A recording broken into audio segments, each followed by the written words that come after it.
evening, everyone. Thank you for being here tonight.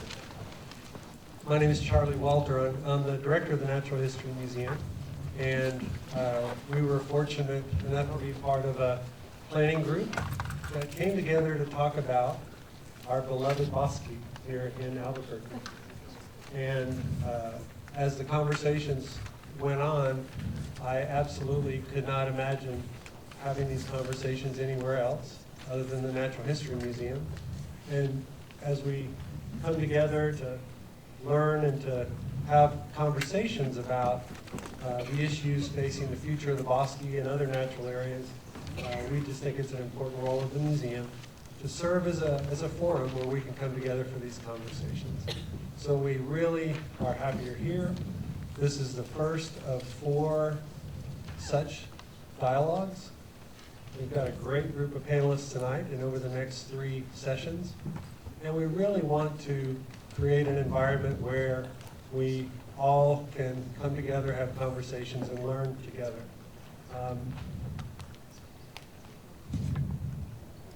The format tonight is we'll have a panel discussion and then we'll have some time for conversations out in the lobby after we're done. So again, welcome to the museum. And I want to turn it over to the moderator who knows all the ins and outs of tonight, and someone you all know and is very well respected, Dan Shaw. So Dan, turn it over to you.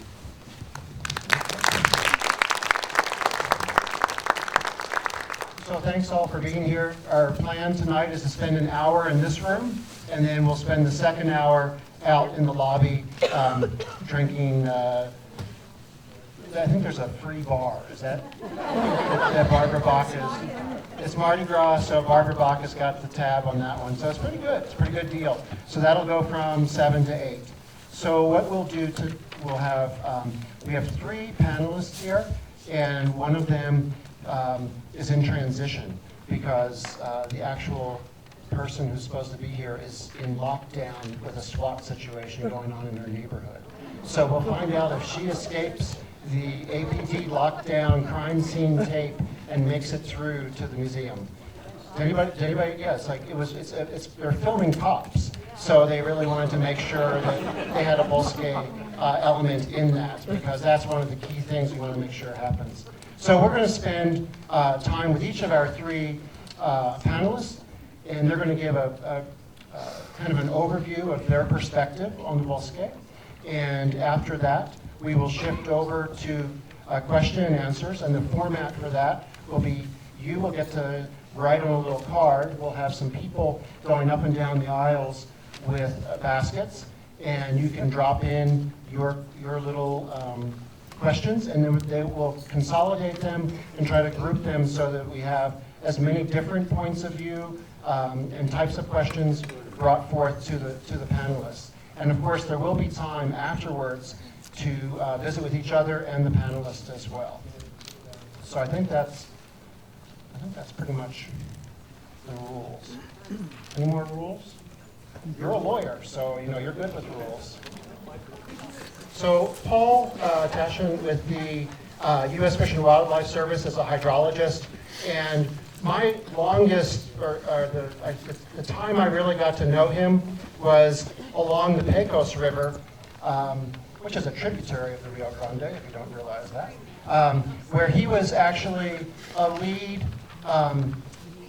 facilitator of an event that took place, which was rewilding that river through Bitter Lakes National Wildlife Refuge. And to actually see him with the water being shifted and being able to reclaim its meandering path, and to have the vision that he had to help manifest that across many years, speaks to his ability to see what can be, and a collaborative effort, what can happen. And so he has spent a career, more than 20 years, working with the U.S. Fish and Wildlife Service on all sorts of projects with watersheds and hydrology. But I think one of the pieces to him that he brings to this is a sense of restoration in its finest application. The opportunity to weave a landscape back together from pieces that are still there and to realize that what is doesn't necessarily need to be what is always will be, and kind of remembering what it used to be. And so trying to find that new ground of how do you help a wounded land heal is something that he's very good at. The other thing he's very good at is having a funny picture of himself on the website. And if you haven't seen it, it looks like he went to college in the 1970s, and he has like this big hair thing out going there. And it says that his goal for the U.S. Fish and Wildlife, if he was a U.S. Fish and Wildlife sponsored or cared for species, he would be a midge-sipping cutthroat trout of a hydrologist. So we're presenting him with his very own picture of a midge-sipping cutthroat trout to go with this. Okay, so here you go. I hope you're glad I didn't show the picture of you with your big hairdo. I mean, it's only on the internet, so you can find it. So, without further ado, Paul. Okay, can you hear me? All right, thank you.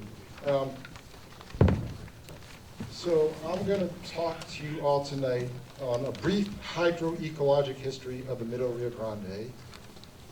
Pardon me, I'm using notes here. Or how I learned to stop worrying and love the jetty jack. Over the last 2 decades, as Dan alluded to, I've spent considerable time on the restoration of southwestern rivers and wetlands, and somehow I tend to return to this image. Here we have Slim Pickens bull riding the A-bomb in Stanley Kubrick's classic Dr. Strangelove. Yeehaw. Okay. So this is an image is an aerial photograph of the Rio Grande in southern Albuquerque in 1935. Note the location of the new, let me get this out here. Yes. The new Valle de Oro refuge is right here, so you can put it in context. These type of images, along with historical accounts and diaries, provide a window into how our river ecosystems functioned in a native state. We use this information to construct conceptual models of how the ecosystem used to function. What were its main drivers? By understanding these drivers, we can restore key processes where feasible, emulate key processes in management settings such as wildlife refuges and wetland complexes, and we can understand the limitations of restoration techniques. So I want to make it clear, we're not trying to remove the dams, rewiden the rivers, or return to Shangri-La. We're trying to optimize the ecologic recovery of a system and restoration of a system where feasible through key physical processes, or returning those within the limitations of the modern confines. So for starters, note in this image that there's changing channel positions. Here's a former channel of the Rio Grande. Here's one here ripping through the former Valle de Oro refuge. So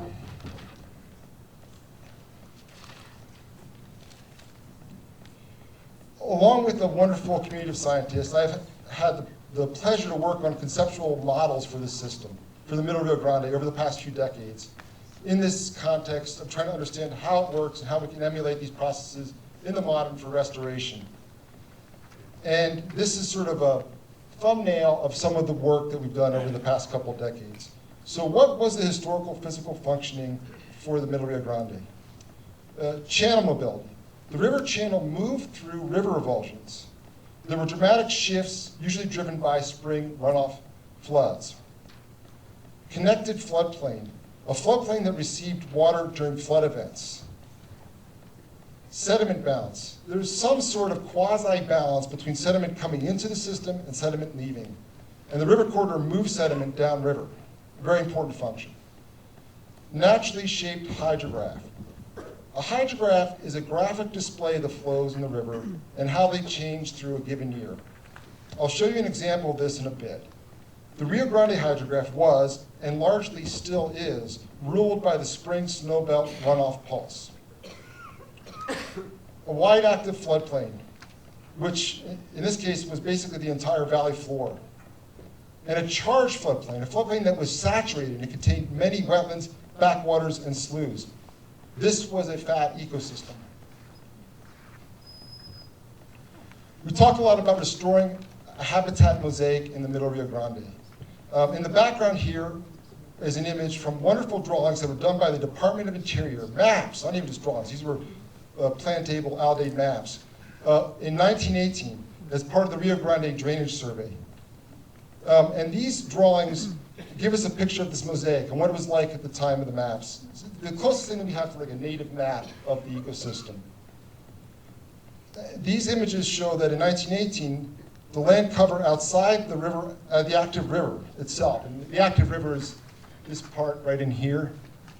So the land cover outside that was roughly a third saltgrass meadow, a third bosque and wooded habitat, and the bosque wasn't just one H stand, it was the whole cohort and range of tree sizes with associated other plants. And then a third wetlands, so it's just sort of a cartoon of that mosaic, what was there historically. This is a dynamic ecosystem, constantly regenerating itself, and it was driven by spring runoff. This dynamic mosaic provided for a wide diversity of species. There was a tremendous amount of fish species and bird species that were resident here and keyed into this. And again, this was a fat ecosystem. This is a plan map from the 1930s that shows a design to what was called then improve the river.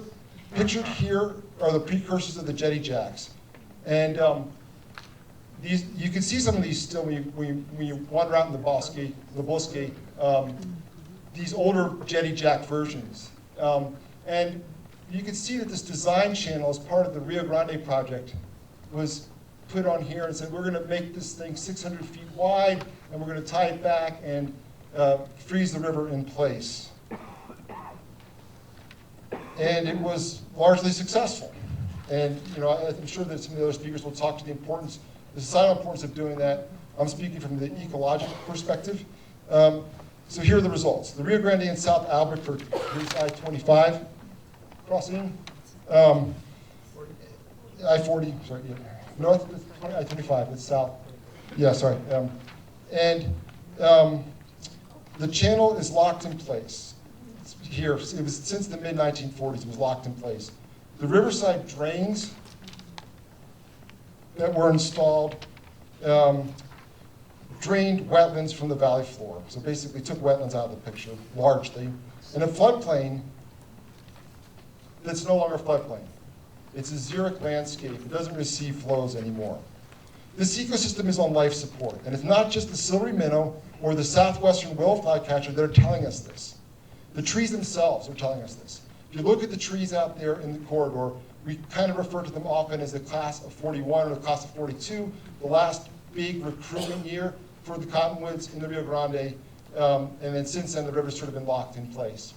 So I do think it's a system that's on life support. Here is my promised hydrograph, and it's also my glass is half full slide.